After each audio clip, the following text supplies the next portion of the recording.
Hi, welcome to Critical Mediumship. This is my podcast. I'm Medium Joe. Welcome to episode 1, season 2. Now, for those who don't know me, hi, I'm Medium Joe.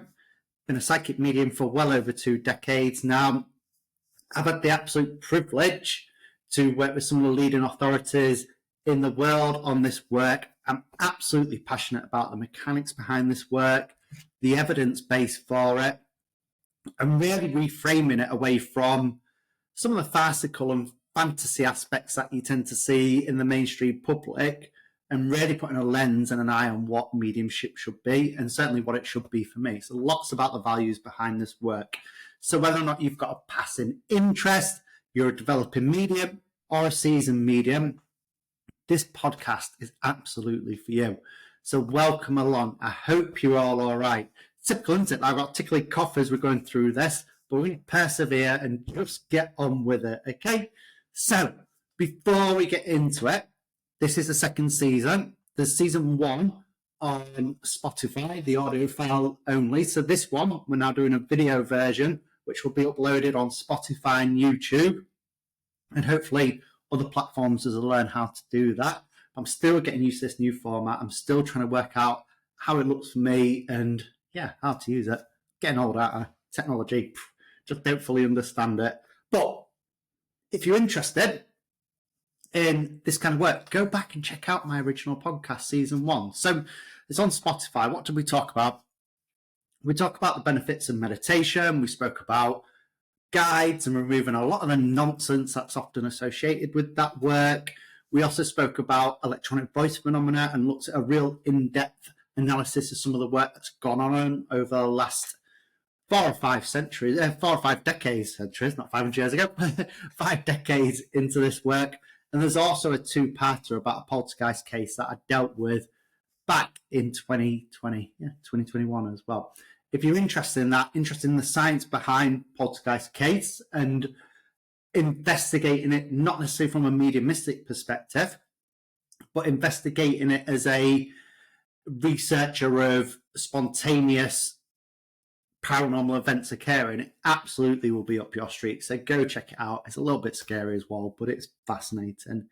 So what have I been up to since we last spoke? So I think it's maybe May or June time last year that I really worked out that Spotify was changing things, and it took me a little bit of time to get up to scratch to be able to do it in this way. But been doing loads of readings, been doing loads of events as well. This last year has absolutely flown by. Now, if you're a developing medium or a seasoned medium, I'd be interested to know your views and thoughts on this. But for those that are laypersons in this work, I think we all make assumptions on how medium should work, how it should look, what a medium thinks or sees. Now, I know there's lots of mediums out there that, since birth, have sensed spirit and seen spirit. Didn't happen to me till I was like 17, 18, and it took a period of time for me to learn how that link grew and built. But the more work I do, the more that link with spirit grows. So I think people and certainly I made this assumption that someone who's a medium can sense and see spirit all the time, and there may be those people that do. Don't work like that for me. It only happens if I'm doing readings or if I've got events. Don't get me wrong. Sometimes I might see a spirit out the corner of my eye. I might see something odd, but it kind of only really happens when I need it to happen. Like I can sense that they're about, but they're not in full force constantly. And I think lots of people assume that's what it's like for a medium or psychic. I think they assume they go down to the local shop and there's people badgering them left, right, and centre, and it just doesn't happen like that. And the reason I mention that is the more readings I do, the more events I do, the more I learn about that language with spirit. And I've noticed my readings are changing as a result of that. So the more I learn those sort of language and those sort of signs and symbols, the more the accuracy in my readings build as well. And I've noticed that I'm starting to get, in some readings, not all, but sometimes last names and street names that are really pertinent and relevant to the sitters. So that link with spirit is becoming stronger, not because I'm more gifted than anyone, not because I'm better or special, just because I've been putting a bit of effort and work into it. And that is the only reason why. It's no different to learning a language, whether that's German, Japanese, or whatever. These things take time and effort to do. So I wanted just to go through some things for this first episode, and we were going to talk about sort of like what I've been up to and what's coming up in later seasons in this podcast. But I just wanted to talk about a few things that kind of really stood out in my mind over the last few months when I've been doing readings and events and stuff. So readings, we're going to focus on that if that's all right. I am absolutely loving being able to link with people and connect with them and bring out evidence of survival. So talking to loved ones and friends and bringing really obscure evidence through. Now, when you go see a medium, that might happen when they bring through a piece of obscure information. And I really like that. I really like if I don't know that and you don't know that, and you can go away and verify that. How evidential is that? So that removes any idea that I might be picking it up from your psyche or that I might have read it picked up from body language. If you can go find something that's obscure and evidential, how amazing is that? Just jumping back to this idea about reading. So one of the things I am finding and about people's assumptions with this work, people make assumptions about who should come through and what should come through. I can't emphasize enough, there's three real factors that work within reading. So when whether it doesn't matter if you're in a public arena, if it's a one-to-one setting, or you see someone in the street, there's three factors that really have to be considered when you're building that link with spirit. So firstly, the medium's own skills and their own energy on that day. Also as well, the sitter's energy as well. That's a real big factor. I'm going to talk about that in one moment. But also that spirit energy that's stepping forward as well. The way I describe it to people is when I do readings, so I always say that it's an experiment, that it might not work. But if it doesn't work, why is it? So do you know when you meet someone in public for the first time and you get to chat to them and there's nothing wrong with them, we don't have that rapport, so you can't build up that conversation. Sometimes it's like that mixture of those three energies together. If they aren't blending, then that reading won't work, and that's okay. That's why some mediums work for some people and some mediums work for other people. They're not always going to work for certain people, and that's really okay. I do think the public aspects of them come in with this assumption about who should communicate and what should come through. So sometimes I might bring through ex-mother-in-laws or father-in-laws, and they're going to want to convey messages, whether it's a sense that they want to convey love or they want to apologize or they're wanting to convey messages towards that person's children, their grandchildren. Sometimes those individuals are going to want to pop forward.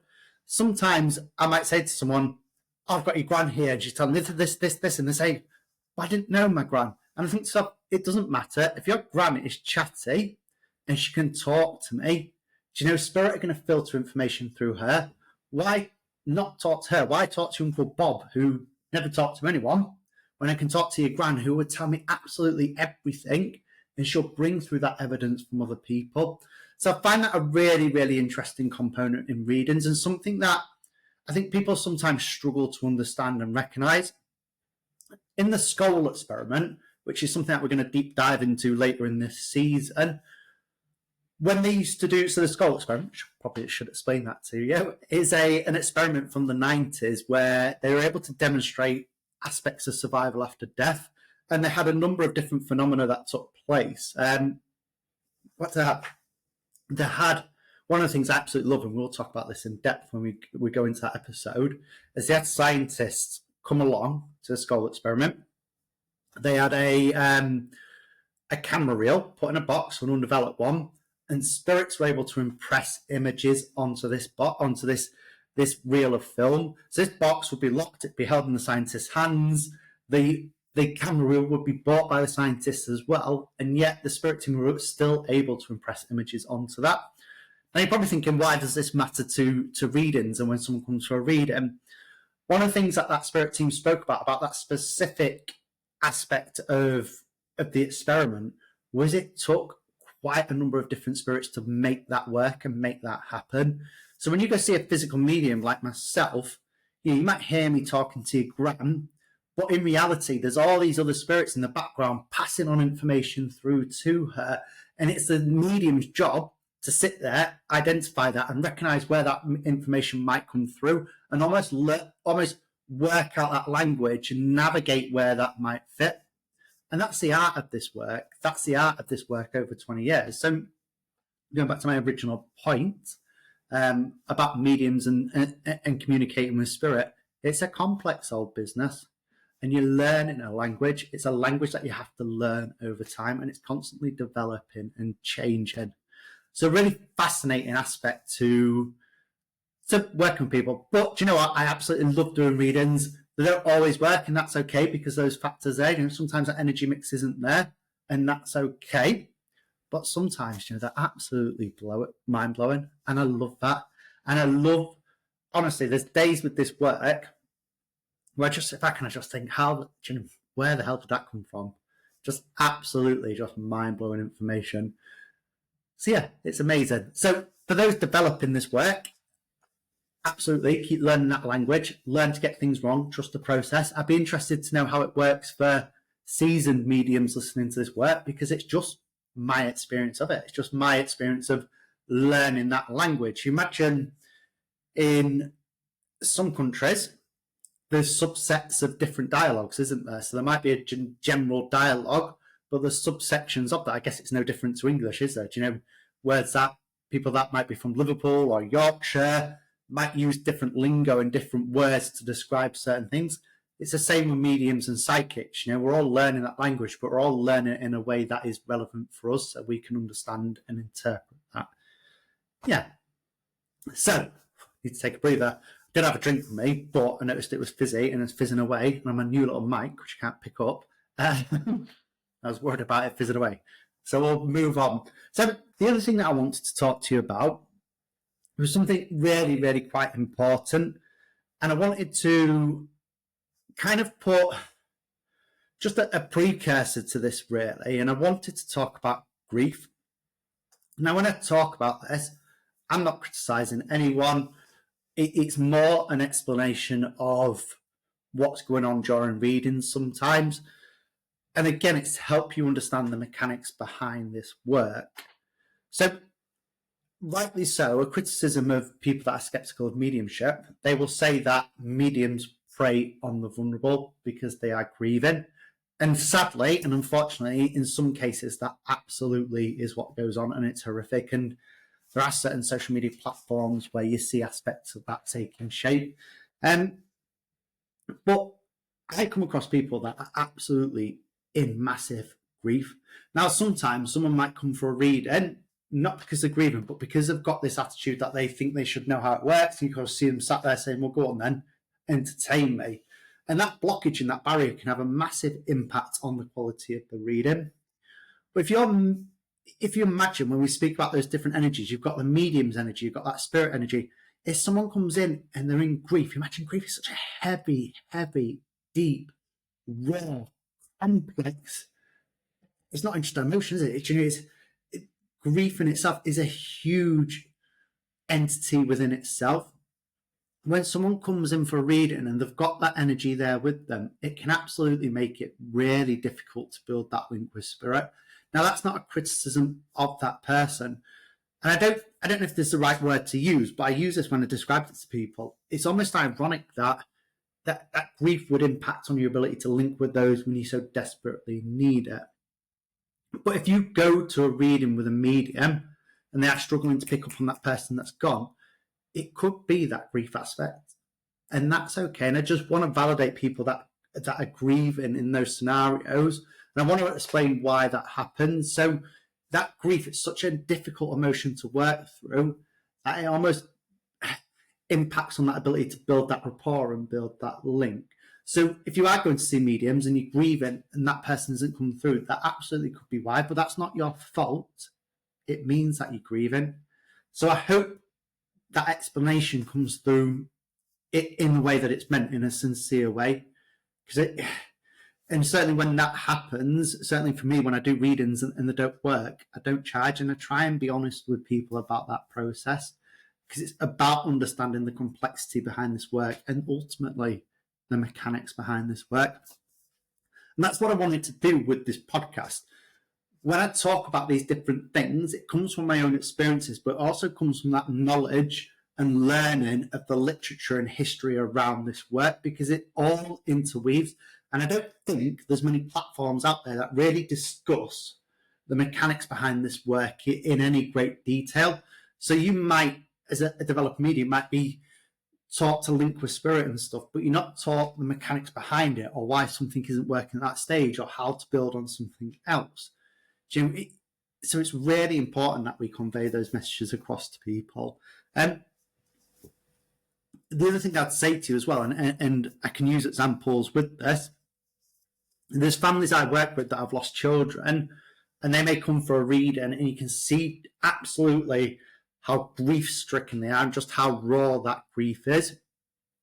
But when you work with them over time and you try and teach them aspects of survival after death and how it works, you start to see that they get their own experiences of linking with spirit and that connection back with the children. And I absolutely love that. It's such a sad... How do I word that? There's an aspect of that, it's amazing to watch that link with them, but it never replaces that loss. And it's incredibly, to anyone that's lost a child, I can't imagine that, just how horrific that would be. I can't imagine, it's horrific losing anyone that you absolutely love, but losing that child just must be the most awful thing. But again, being able to work with those people, help them understand their grief and work through that process so they can link with spirit and start to link with their loved ones is so, so important. And I absolutely love that. Just on a side note, just whilst we're on that, I'd love to know in the comments as well. So I'm going to pop this on Spotify and YouTube. I would absolutely love to know if you've lost someone, what experiences you've had. So I've noticed a lot with younger adults that have passed the spirit, Alexas and electrical devices are often coming on that are playing songs that are relevant to that person. And I absolutely love that. I'm fascinated with this idea that this younger generation that have grew up with tech are then starting to use tech more to communicate with us, which is interesting. So when we think back to EVP, you can go back and check my original podcast on this, so electronic voice communications. That is where spirits can communicate through electrical devices. It's more transcommunication, that terminology used now, where they can use printers, TVs, Alexas, phones, whatever. It's amazing that that was almost like an obscure aspect of mediumship and communicating with those that have passed away. And as we've got individuals that are passing to spirit that are more affair with technology, we're almost starting to see a higher rate of communication through those devices, which is interesting, isn't it? And that shows you as well, just going back to a point that I missed earlier, that when we go to spirit, I think people assume that people can come back, they can talk to us and do all these different things, yet they have to learn how to work with us and they have to learn how to do things as well. So again, if we just frame that in the context of a reading, you've got the sitter coming in, unsure of how that might go, not because of any issues, but just unsure because it's an unnatural situation to go for a reading. You've then got the energy of the spirit that's trying to learn how to communicate, plus the medium trying to understand the spirit's energy, plus the sitter's energy, plus trying to convey a message. Imagine all those different components just blending together. It really can be complex work. So yeah, so I hope that makes sense, and I hope that's interesting for you, that kind of synopsis there. The other thing I wanted to talk to you about is just something that was a little bit odd that stuck with me, really. I think it happened last week. It must have been last week. Coming back from it could be the week before, but I was coming back from a demonstration and I was driving home like I do, and I pulled up outside my house and I saw what I can only describe as this black, deep, thick black mass of a shadow just walk between these cars. And as soon as I saw it, I thought, oh, that is not right. Now, I am skeptical of aspects of negative things with this work. I'm not naive, but I'm skeptical about aspects of it because of the pantomime and fantasy aspect that is portrayed in the general social media and public about mediumship. But I'm not naive that there may be things out there that aren't particularly nice. And I've dealt with stuff that hasn't been nice during the past, but they are few and far between. Now, I don't know what that was. I don't even want to know what it was. I've not seen Harry Potter, but I imagine it's something that's almost out of that world. You've seen just this eerie thing just walk past. Oh, gruesome.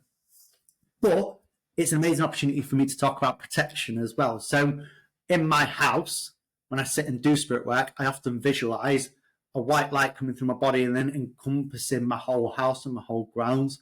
So anything that might be a little bit untoward, might be a little bit cheeky and just a bit, awkward. Absolutely can't get into my house. But just want to share that with people. Still gives me the shivers when I think about it. So, moving on. Right, I hope you enjoyed that first part. So I used to sit here and I used to record things on my phone and I used to upload it and I used to have to edit it. But now I understand how I'm using this new format. I'm really liking it, and I can just go back to my phone and look at what I'm doing. So let's look at what's coming up in these next episodes, and let's look at what's coming up over the next 9 to 10 episodes. We'll see how many we can do. We're going to talk about physical mediumship. So we're going to take a real deep dive into a specific area of work. Fingers crossed and get someone in to come and talk about their experiences with that. I need to ask them. So, Emily, if you watch this, I might be coming to ask you. We're going to talk about physical mediumship. I'm just going to give a very, very general oversight now. And we'll go to a deep dive into it when we talk about physical mediumship. But there's levels to mediumship. So when you come see someone like me, when you go see a psychic, they read your future, read your energy. When you go see a medium, they do the psychic aspect, but they also link with spirit, and you see that mental aspect to it. There's also trance as well, where spirit personalities are reported to link with someone and communicate more directly through said medium. We'll probably talk about that and my criticisms of aspects of supposed trance mediums when we talk about physical mediumship. But physical mediumship is where you have predominantly a physical medium. So you have the medium and you have sitters with them, and they sit over a sustained period of time to get physical phenomena happening around them. So whether that be things entering the room, spirit voices around the room, things moving, direct interaction and contact with spirit. We're going to take a real deep dive into that. We'll probably do it over 2 episodes. So we'll probably look at the history of physical mediumship and look at some of the pioneers within that work. The likes of Douglas Home, Helen Duncan, and look at some famous people that have been interested with this work over the years. My Alexa's randomly going off there, which is a bit weird. We're then going to look at my experiences of it. So I've had the opportunity to sit with 2 good quality physical mediums, and I've sat with one developing and one not so good. And we'll talk about some of my experiences around that area of work as well. We'll talk about some of the pros of it, some of the criticism around it, and we'll really take a deep dive into it and hopefully give you an insight into that work. And like I say, fingers crossed, if we can get someone to come in to talk to me about that as well, it'd just be absolutely a privilege. We're also going to look and take a deep dive into something that is very, very close to my heart. And if you go back to listen to my previous podcasts, you'll hear me talk about it all the time, but is the skull experiment. And the late, great spiritual pioneer, I don't know if I can call him that, but Robin Froy, who, close to my heart, is from the Grimsby area originally, but he led the Skull group, which is Skull is a small village in Norfolk in the 90s. Again, a physical mediumship group. He wasn't the medium. They had 2 different mediums. But the evidence they were able to produce and document under scientific conditions, it is absolutely phenomenal. And for me, it's just the highest of the highest evidence for survival after death. So we're going to take a deep dive into how that worked for them, who was involved in that, some of the criticisms, the scientists that were involved in that. And the great thing is about it, you had these unbelievable scientists involved in it. Some criticisms from people like Professor Chris French, who was involved in that. You may see him on certain TV shows about the paranormal. You might have heard him on Uncanny. He's been around for a long time. He used to be on Most Haunted sometimes in the early seasons, I think, but a very well-respected critic of paranormality and believes that, there's a rational, reasonable explanation for aspects of mediumship. So we're going to take a deep dive into that. I'm going to talk about what they achieved. We're also going to talk about what they achieved after the scientists left and how that links to some of the modern day phenomena that's occurring now. So we're going to take a deep dive into aspects of UAPs and this idea of dimensions and how that might work, and how that work seems to be a precursor for what we see now. Now, you might think that's a load of nonsense, and you may think that's a load of old tosh. However, there's aspects of that that is based in science. There's aspects of that that is peer reviewed as well. So it's absolutely a great area to explore. And for anyone that's critical of mediumship or critical of psychic phenomena, I absolutely implore you to get involved with these podcasts. Jim, it's pointless just having a view saying, I believe, and that's it. It's interesting to have debates and discussions about this work in a forum that's healthy. If you're a staunch skeptic and you can say, well, what about this? What about that? And bring those factors in to bring about an argument to debate it, absolutely, I encourage you to get involved because it's so, so important. So we're also, fingers crossed, well, if I can arrange it, we're going to have different people come in and have some interviews as well.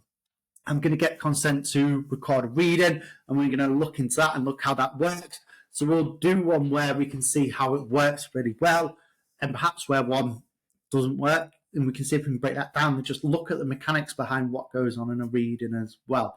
Because I think it's interesting, hopefully it's interesting for people to see aspects of that.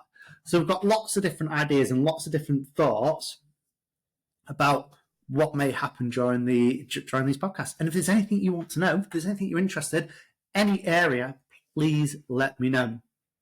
We'll also talk about ghosts and different things, and we may take a little bit of a deep dive into UFOs in themselves at some point as well, and just discuss some of the correlation with that. But we're definitely not going to talk about Bigfoot or Loch Ness. I don't think they're connected to the spirit world. But okay. So I'm going to go away and we're going to format this. Hopefully you enjoy this first kind of episode intro. Let me know what you think. Let me know how you feel about this new format. Let me know if there's anything that you're interested in doing. I'd really, really appreciate some feedback on it. It's going to be available on Spotify and on podcasts, on YouTube. You can watch it, listen to it. Please go away and check it. Please go away and check my original series. I'd really, really appreciate that.